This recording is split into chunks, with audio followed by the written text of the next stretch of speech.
Meralco at saka Northport, no? So kung makikita nyo, iba yung import na pinalit kay Brimo, no? Maliit, pero magaling ang laro. Maganda ang depensa lalo na sa perimeter, no? Maganda yung lateral movement niya, tsaka yung offensive skills niya, kompleto. Ito si Lofton, 54 points. So kung 54 points ang in-score nito, 54 of the 118.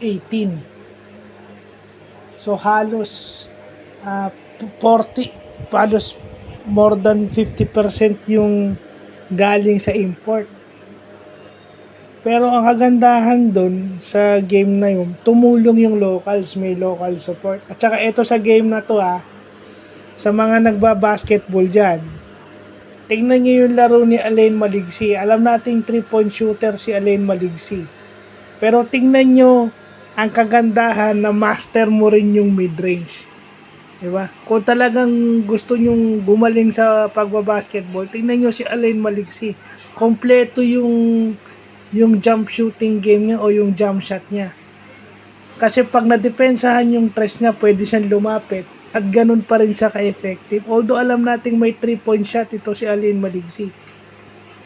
He can hit the 3 at the same time he can hit the mid-range. So kompleto yung jump shot niya. So kahit saan mo siya ilagay, kahit anong range mo siya ilagay, mai-stretch na yung depensa. Kasi yun ang hirap dito sa ibang mga bata ngayon. Pag hindi sa 3 points tumira at hindi sa 3 points nakakashoot, hindi shooter. So tandaan nyo lang, ang definition ng shooter is proficient sa jump shot. Jump shot talaga yung ginagamit. Yun ang definition ng shooter. Jump shot yung pinaka main weapon niya as a offensive player. Hindi regardless of sa 3 points or sa mid-range siya tumira. Regardless. Yun ang ipinakita ni Alain Maligsi. So yun lang, kompleto na kasi yung Meralco ngayon. Meron pa silang Norbert Torres pala if they go small. Na si Norbert Torres yung kanilang sentro. Pero may tira din sa labas.